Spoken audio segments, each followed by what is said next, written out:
This week on Faithful Freedom with Taryn Gregson. Australia, especially, my state of Victoria here, with Melbourne being the capital, have had some of the toughest restrictions in the world. You're allowed to leave home for exercise, and at one stage it was a maximum of 1 hour a day. They had such things as like what they call the Ring of Steel.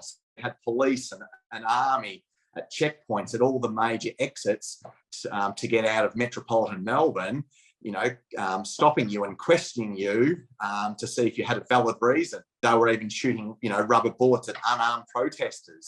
Government officials come to their door. We often hear, when we talk about some of the restrictions, you'll hear people say, "Oh, it's not North Korea, or it's not Iraq or Iran." Yeah, you heard that right. Australians are using North Korea as their barometer for freedom. And up until Novak Djokovic just put this all out there on the main stage when he was detained because his visa was revoked among entering the country for the Australian Open, where he was held in a hotel with other refugees. Up until that point, most people here in the US had no idea protests were and had been happening around the world. If you're watching our podcast on YouTube or Rumble, you are seeing here protests from this past weekend from Vienna, Paris, and even New York. Hundreds of thousands of people around the world have been protesting COVID tyranny, mandates, vaccine passports, you name it, for many months now. But the mainstream media doesn't cover it. Until, of course, 20-time major champion Novak Djokovic, who remains unvaccinated and has been outwardly opposed to the mandates, was denied, detained, then freed, and his visa granted by an Australian judge. For the record, Djokovic has won the Australian Open 9 times and will likely draw even more eyeballs when the tournament kicks off January 17th. At the same time while that was happening, Australia's Northern Territory Chief Minister Michael Gunner put unvaccinated individuals back on lockdown, only allowing them and those citizens to leave their homes for food and medical care. That's it. Even work and outdoor exercise was banned for the unvaccinated. Which brings us to this week's guest, Joel, an Australian citizen, a Melbourne resident, and very, very brave man who has remained unvaccinated somehow miraculously in a country that's mandating it for its citizens and is even detaining tennis stars for it. Joel and I spoke just before Christmas, and he is a cautionary tale for us all. Joel can't even go play golf outside by himself because of his vaccination status. You have to hear how he managed to do that and what it's been like to essentially live in a police state. He is a cautionary tale for us all.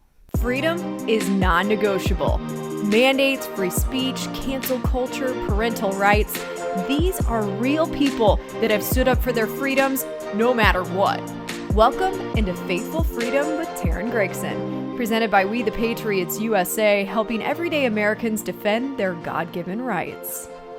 I am joined by Joel from Melbourne, Australia. He is going to give us an inside look of what it's like to live in Australia right now, where there's protests happening, mandatory vaccination being handed down from the government. There's a lot of craziness happening down under right now. So we're so appreciative to Joel joining us. Joel, welcome to the podcast. Taryn, thanks for having me. I was aware of the great work that you're doing with the PGA Tour, and now this opportunity of partnering with We the Patriots USA and taking a stand. So it's really good to be with you. Thank you.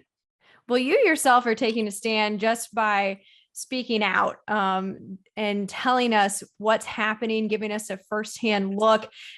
Australia has had a lot of headlines going on this week because of all of the protests that are happening. So tell us, what is the current climate like there?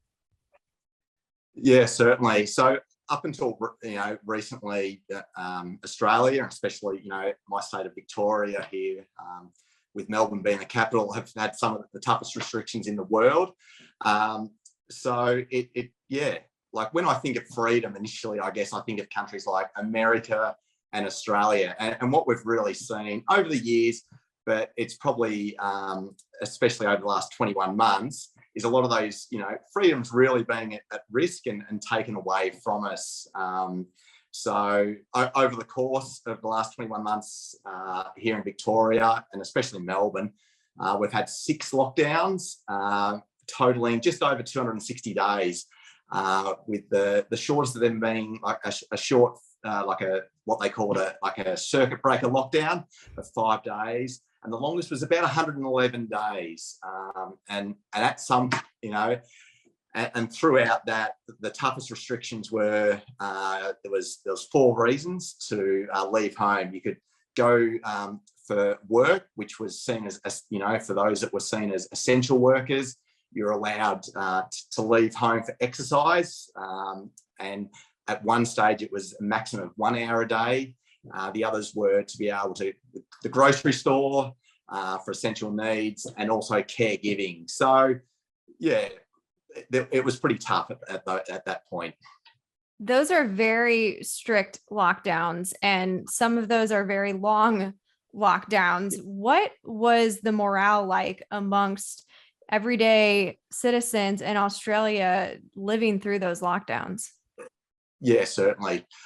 I guess as news came out of China and started to spread around the world, and what things started to look like, it was for the first big trying to get through and survive. It was new territory, and no one really knew what things would look like. Then what we started to find was that we had another big lockdown in 2021. And so it didn't get probably talked about, a lot, like the mental health side of things, until more recently.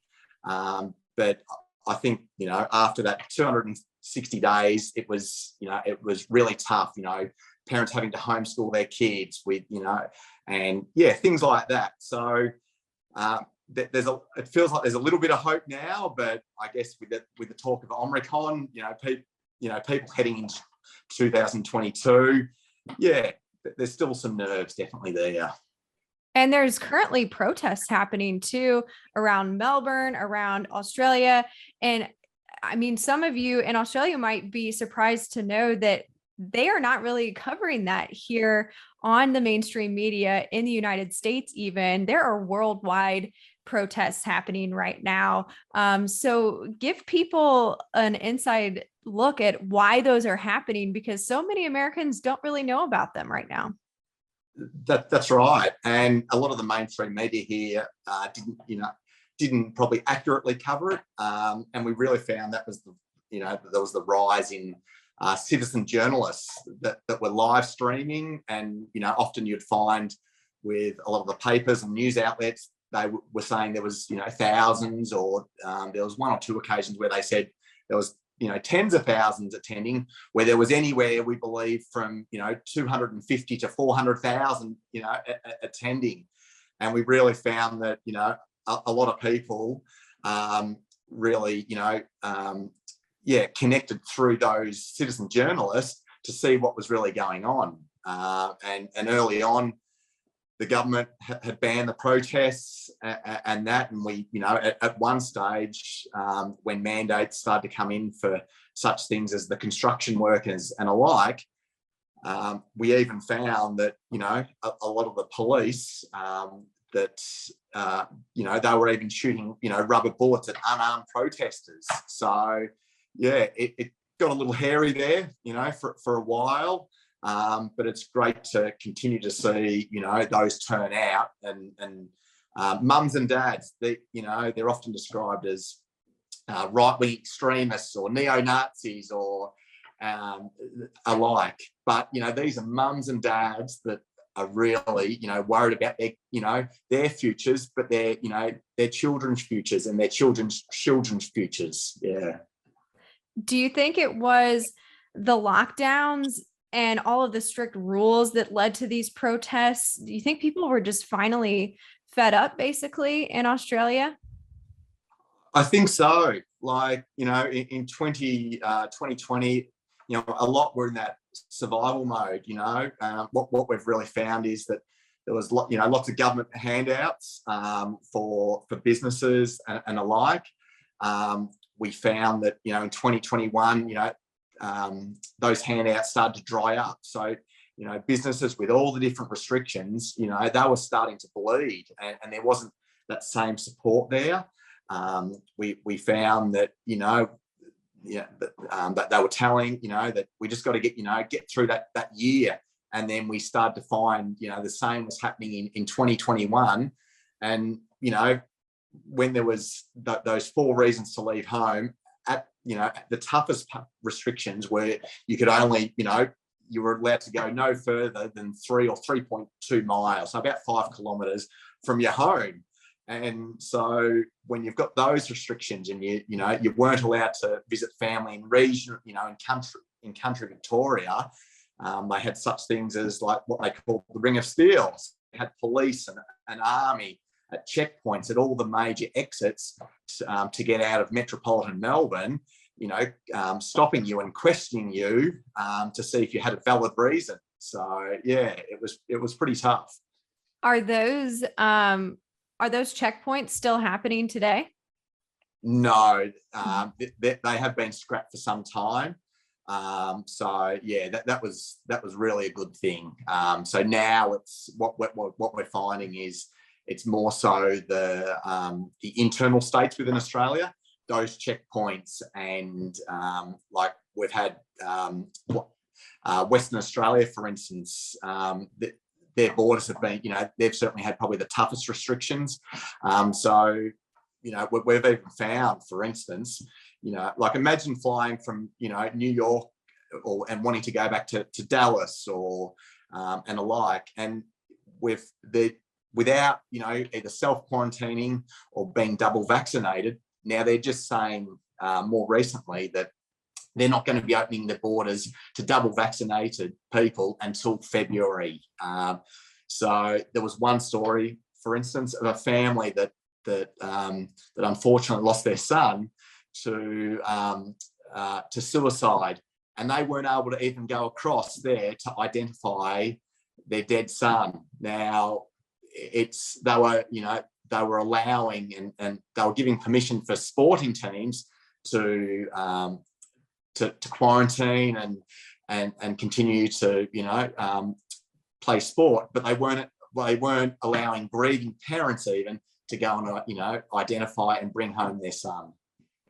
That's so hard for so many citizens to have to deal with, and those are some real hard-hitting issues there. And now that it's understandable that so many people have gotten to this point of protesting, and that it's not anything new too. Protests have been happening in Australia for several years, but many of them have broken out because of these mandates that have been handed down by the government of mandatory vaccination. You yourself, though, have been able to, divert those. How have you remained unvaccinated in Australia when that just seems like an impossibility at this point?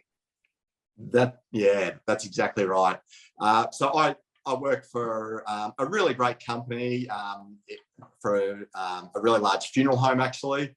And it was nearing that time once vaccinations become mandatory for much of the workforce.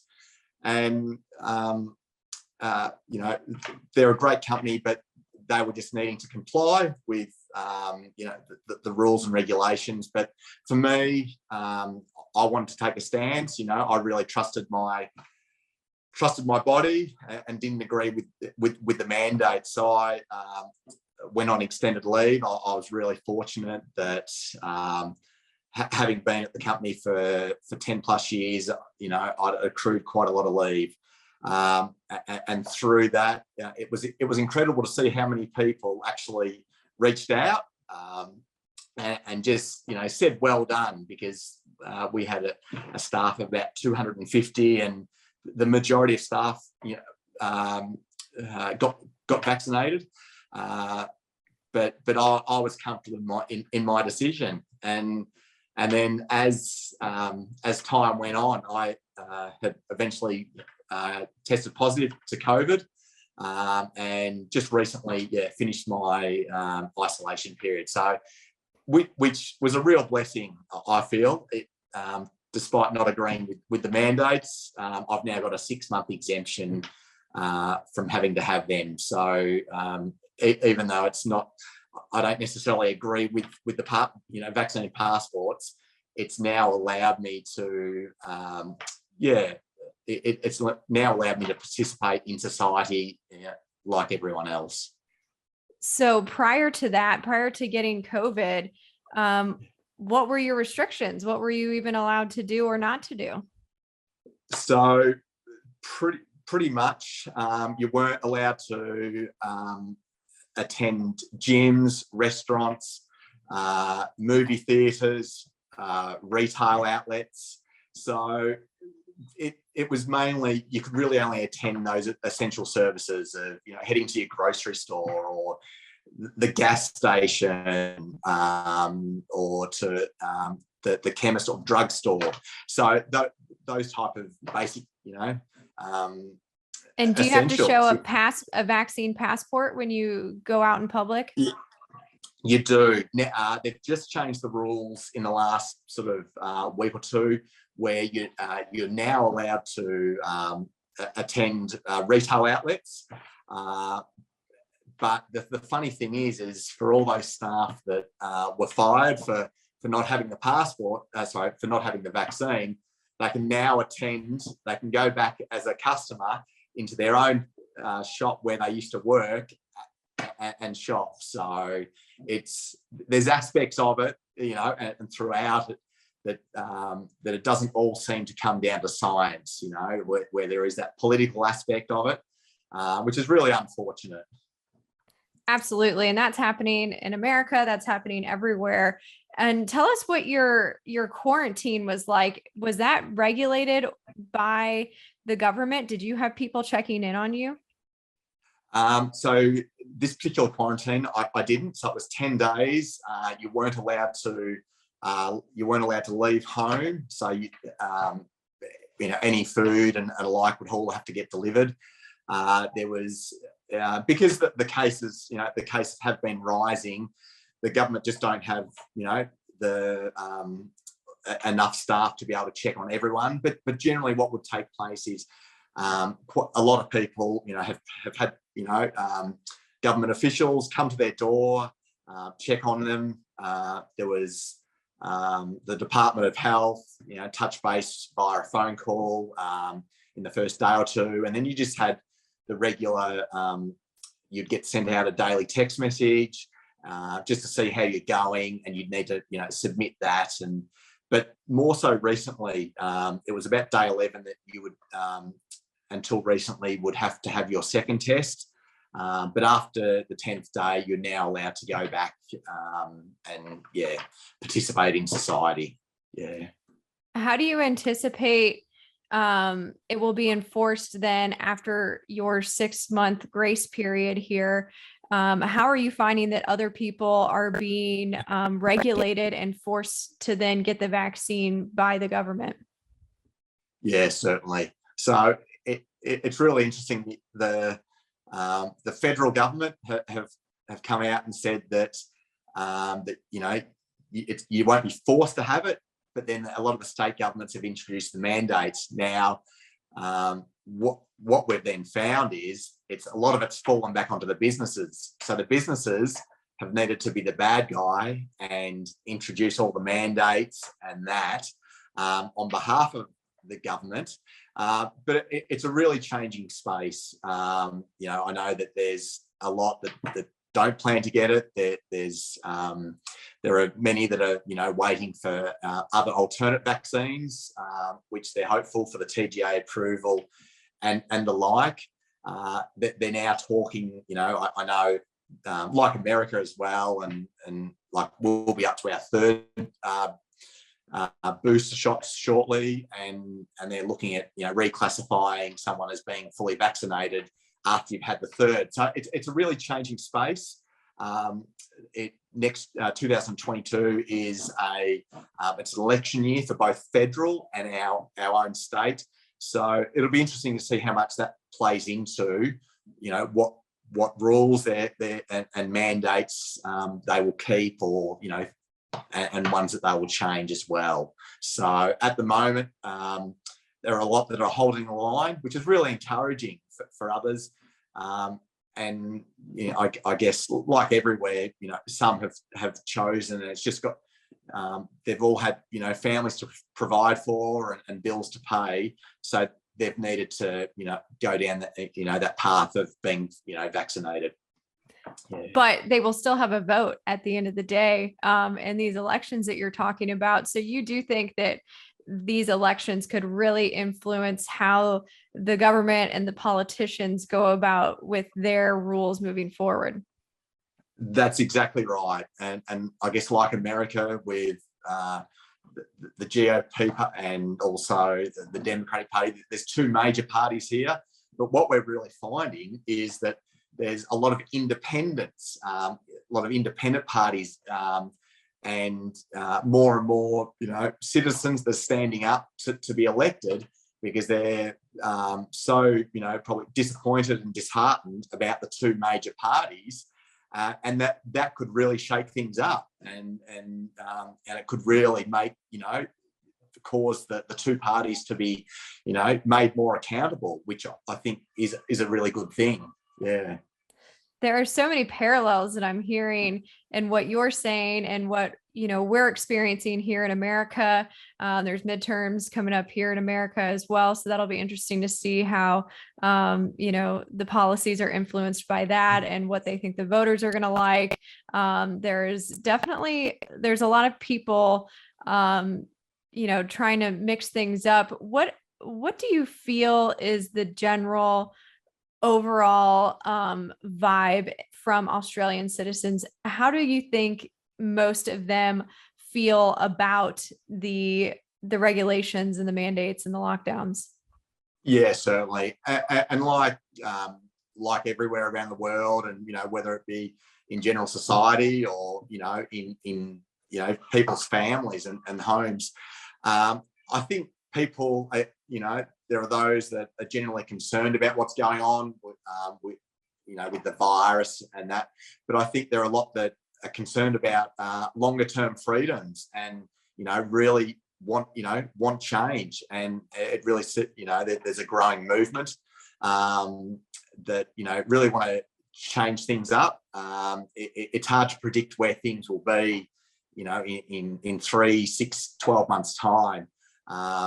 But I think slowly, more and more, for such a long time, there was a lot of people that probably didn't really take notice of different policies being introduced and that. But it's really, really woken a lot of people up, and, that it's one good thing. It's really, the politicians there's a lot more of them, being kept to account now by the general public, and things are getting discussed a lot more, which is really positive moving forward, I think. How do you think the strictness of Australia compares to that of America? Yeah, it's a really good question. Having been, fortunate enough to spend a fair bit of time over the last 15 years just on vacation in America, there were things that I probably would never, 2 or 3 years ago, if you had have said that you're only allowed to, go 3 miles from your own home, and alike, that I and probably much of Australia wouldn't have believed you. I take an interest of what's going on in your country, and seeing some of the things, mandates and alike, and as they try and change things and introduce new things. And I really feel that we probably wouldn't have expected it in Australia, but it's a real opportunity for other countries and other citizens around the world to see where things can get. We often hear, when we talk about some of the restrictions, you'll hear people say, "Oh, it's not North Korea, or it's not Iraq or Iran." But I think what the scary thing is it's over time. It's as things change and things are introduced that you might notice it, as you're going. But, in 5 and 10 years, where are things going to be? If they can tell us now that we're only allowed to go 3 miles from your own house, who's to say, where things are going to be in 5 and 10 years' time? And I think that's why, more of us need to, speak up, about what's going on, and really encourage others and reach out to, others, whether that be, having a conversation, with our neighbour, or writing to a member of Congress, for instance, or standing up in the workplace. It's all those little things that that we can all do.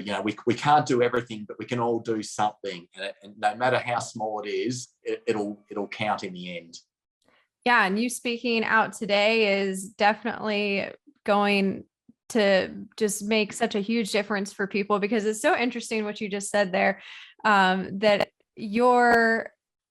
people are using North Korea as a barometer of it not being that bad. I mean, that's not someone you want to compare yourself to. And here in America, people saying, well, it's not as strict as Australia. Well, it's funny that you guys are then using North Korea a step up as your barometer, but it's a good cautionary tale for people. Taking a quick break to encourage you to head over to wethepatriotsusa.org. This is how you can get directly involved in the fight for our freedom, so that we won't be experiencing the harsh mandates that are happening in Australia. Prevent those from taking place here in America by hitting the donation tab on the homepage at wethepatriotsusa.org. Your tax-deductible gift will assist this 501c3 organization working to protect religious freedom, medical freedom, parental rights, educational freedom, First and Second Amendment freedoms, and so much more. Head to wethepatriotsusa.org now. Now back to the podcast with Joel. We have seen some media clips from Australia go viral here in the United States. What is the state of media in Australia right now? Yeah, certainly. So I think what we've found is that there's more and more that are certainly waking up to what's going on, and what mainstream media, what they will show and what they won't show. And which I think is a good thing. And there's certainly a lot that just aren't no longer tuning into the nightly news, because 21 months into it, and the first 5 or 10 minutes of the nightly news is still about COVID and that, and people are getting people are certainly getting tired of it.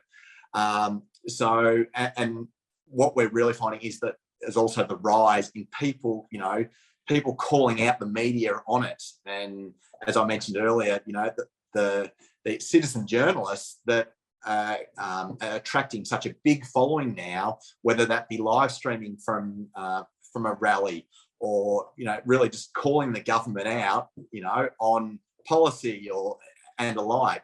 So I think it's heading in a good direction, that they're certainly being kept to account, but a lot more are waking up about what's really going on, and what's getting aired, and things that they are and aren't, the media aren't paying attention to, for instance. Yeah. Are those that are the citizen journalists and people that are not the traditional news media, are they being censored at all? Are you guys experiencing censorship? That's exactly right. So those speaking out, like on Instagram and that, they're really making it hard. They're blocking pages and the like. They're being interrogated. There's footage of one or two of them having police come to their door to question them and so forth. And but a lot of that is also being aired through their channels, so people are starting to to wake up. And especially here in Victoria, what we've found is that there's the relationship between the government and the police is it's probably, it's a lot closer than what it used to be. So there are some police that, are stepping out, and some that have resigned due to mandates, but a lot of them are just complying, and I guess we could say, being the government's army in a sense, we could go as far as saying that. So yeah, it's been really interesting, to see that happen. Does it feel like you're living in a police state? Because like you said, you've got police that are in cahoots with the government, and they're showing up at people's houses, basically restricting free speech. And like I said, we've even seen, news clips from your mainstream media just basically pointing out everyday citizens that are violating some of these draconian policies. I mean, does it feel like you're living in a police state? Yeah, it has been pretty close to that. I think after a lot of the scrutiny, they've needed to back away. A lot of the police, they're sick and tired of policing a lot of these rules. We've seen, I know of a number of stories, and I've even seen footage of one, but at different periods of time through the lockdowns, masks that have been mandated outside. We've even had police come up to people who have got a coffee cup in their hand with their mask down to check they've still got coffee in their cup, because they've had rules that that you're allowed to remove your mask to drink or eat. But to see that, that was a really shock. That was a real shock when I saw that. Others, where I know a story in my hometown where I grew up, people were, had been going for a walk. A couple had gone for a walk, and the husband had a bottle of water in his hand, and police had followed them, around 1 or 2 blocks. And because he hadn't had a sip of water and he had his mask off, they stopped and questioned them. They're the things that, we are hearing. And it's things like that, I just think it's government overreach, and which has flown on to, I guess, police having to police things that, they're not used to doing, that's not what their role in society is for. And they're getting sick of it as well. That's so interesting that the police, that they themselves aren't even wanting to enforce these rules. Because like you said, that's not what their role is. And that's not what they signed up for, I'm sure, when they entered the profession. Do you guys still have a curfew? No, and that really felt like a new low. There was at a couple of stages. There was what they originally had as an 8 p.m. curfew, and then that eventually turned into a 9 p.m. curfew. So the reasoning they eventually gave was they said it was just easier to police. But they also said that at that point, there was really no other reason to leave home if you weren't out for one of those 4 essential reasons to be leaving home. So, like, people, they were racing to get home by 8, 9 p.m. out of fear of, being pulled over and questioned by police. Yeah. That's a scary place to be in when that's happening. And I'm glad those curfews are no longer in place. Hopefully they won't bring those back around for you guys. So tell us a little bit about what the pop culture is like there in Australia. Do you have celebrities that are speaking out against this as well? Yeah, certainly. So there was certainly a lot that were campaigning for everyone to get vaccinated. There were a number of people that did stand up, but the interesting thing is, and I'm sure it's happening in America and all around the world. a lot of them were shamed, and there were some that were brave enough to, but then they're having to, once they've spoken out, they're suddenly removing their Instagram post or Twitter. So thankfully there have been some, a bit like the mandates in the NFL. I know that there was in our locally here, in the football here, there was the majority of them all followed the mandates and that, but there was one that was brave enough to he ended his career a year or two early, and we had reporters coming out, like sports reporters coming out and saying that they didn't respect that decision. It's big enough to take a stance, but for then you to have people in society that come out and say that, it's really disheartening. I think to see where society's at with things like that. You told me that you are a believer, you are a Christian. What is it like to be a Christian in Australia right now? Yeah, I think what in recent months, the majority of churches haven't been able to meet just due to the mandates, and like all other places of worship, things like weddings and funerals have been limited to, at one stage they were at 10. Up until recently, they've only just changed it in the last week or two prior to Christmas. Vaccination status isn't required to attend church. But we really found that there were some churches that took a stand and were comfortable in meeting with the restricted quota of people with vaccination status unknown.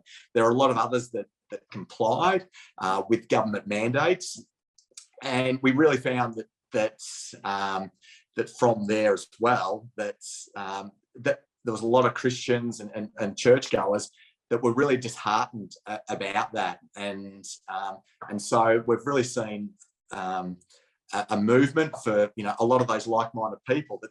It's then that the damage has already been done. A lot of them aren't wanting to return to their home church.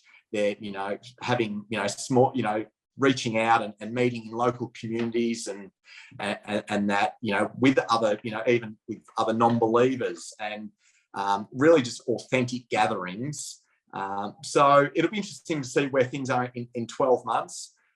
There's probably a lot of people in churches that don't agree with the segregation. It's who would have thought, and to give you another example, the Salvation Army, you have to be vaccinated. So with all the people in society that are struggling and really at breaking point and literally have nothing, for people to be banned from going and shopping in those opportunity shops, it's really it is so sad.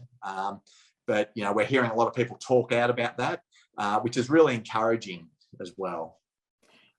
Going back to the church gatherings, they were, like you said, the churches were locked down for a very long time there. And now you're speaking about the segregation in the churches. So basically there's a spot for the unvaccinated versus the vaccinated. They've got two different areas that they can sit in church services.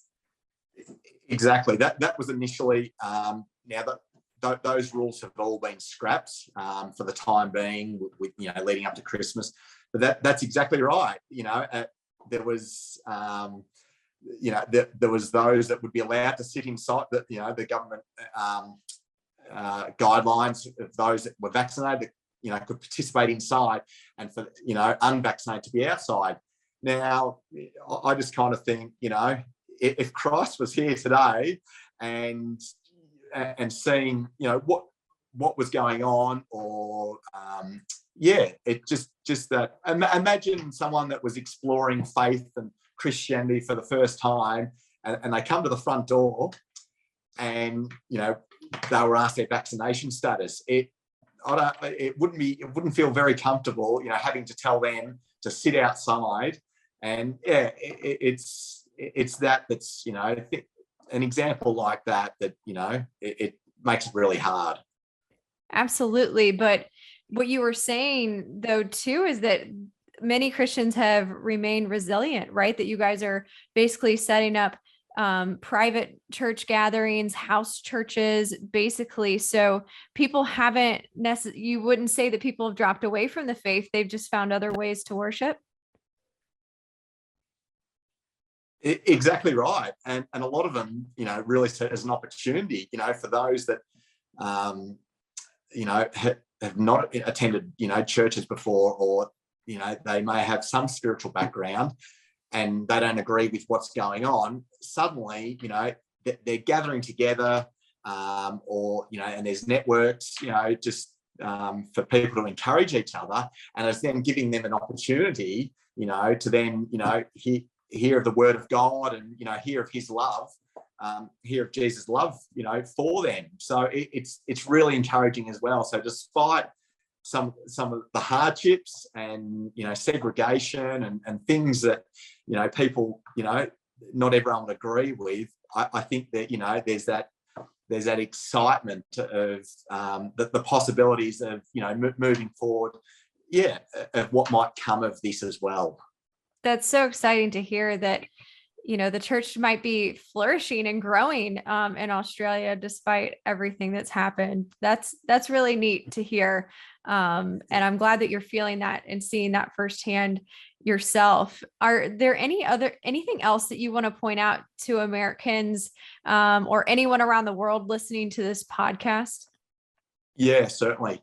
I think, like I briefly mentioned earlier, on that, we really, we can't all do everything, but we can do something. And, we can be really encouraged by, people like yourself, the Florida governor, Ron DeSantis, other people, like Charlie Kirk and the team at Turning Point USA, who are really taking a stand and, being a voice for so many others, and no matter, how small it is, the more,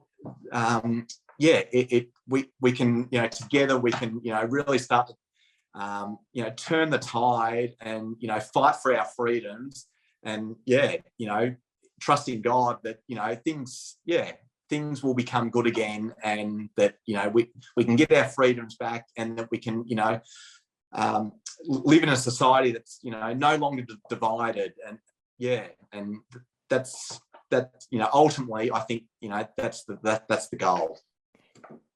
You mentioned some names in there of people that you might be looking to here in America. Do you have a sense that a lot of Australians or people around the world are looking to America to be an example in this fight for freedom?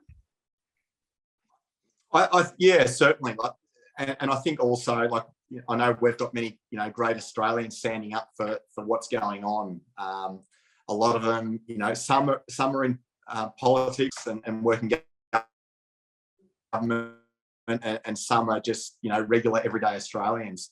I think, for so long, we've known America as, the land of the free and freedom, and that, when I think, of America, the amount of people I've spoken to that, look at places that jokingly talk about, moving to places like Texas or Florida, because of what, especially what those two states are standing for. And I've certainly kept an eye of what's going on with the Biden administration. And it's just, it's really encouraging to see, no matter how hard things are getting, and pressure from those around, the likes of, Ron DeSantis, standing up to the federal government and the administration, and fighting for, not just, I think it's, he's not just fighting for his own state, he's fighting for the rest of America. And his example to, many other countries and citizens around the world is just really encouraging. And finally, I would be remiss if I didn't ask you this, but, obviously Australia is a bit of an island. Are you guys are those travel restrictions still in place? Are people able to leave Australia and or come into Australia at this point? Yes, certainly. So up until recently that had the closed borders, they've introduced they've started allowing overseas tourists to return if they're double vaccinated. There was they don't need to quarantine. The quarantine that was in place was 14 days initially of home quarantine. I guess it's still very hard for our own citizens here to be able to travel within the state. So you've got each state has got their own rules in place. So some states you can travel freely. But a lot of states with the talk of the Omicron variant, they've tightened up, and it's still pretty tough. I think there is some light at the end of the tunnel, but it's certainly very hard to make holiday plans and that. But let's really hope that 2022 is a more positive year, and a lot of those restrictions ease a lot more. Well, we hope so too, and we hope that you can come visit us over here in America very soon. Joel, thank you so much for being so brave and for coming on here and speaking out, and really being such an encouragement to us and giving us a good pulse of the fact that there are so many people out there taking a stand in Australia as well. Yeah, no worries at all. Thanks very much, Taryn, for having me, and thanks for what you're doing in this new chapter, and taking a stand as well. Joel is such an encouragement for all of us. After we ended the interview, Joel and I had a lengthy discussion, and his enthusiasm for what's happening in Christianity, how he believes that there is a revival happening in Australia because people are looking for some place to turn. People are seeking Christ because of the harsh, draconian measures that they are living under. And he is just such a ray of light and so hopeful. And I hope that not only is his story a cautionary tale of what could happen if we do not stand up now in America, but that he is also a hopeful tale, and how we can all approach our troubles with joy, as the Bible tells us to do. And Joel embodies that 100%. So it was such a blessing to have him on the podcast. And he truly is an example and embodies the fact that people can choose faith and freedom over fear and rise above all of that. So thank you, Joel, for coming on the podcast. If you know anyone else around the world that you think we should talk to here on Faithful Freedom with Taryn Gregson, please let me know on Telegram or Instagram at Taryn Gregson. We are so blessed to have you as our listeners and our audience here on Faithful Freedom.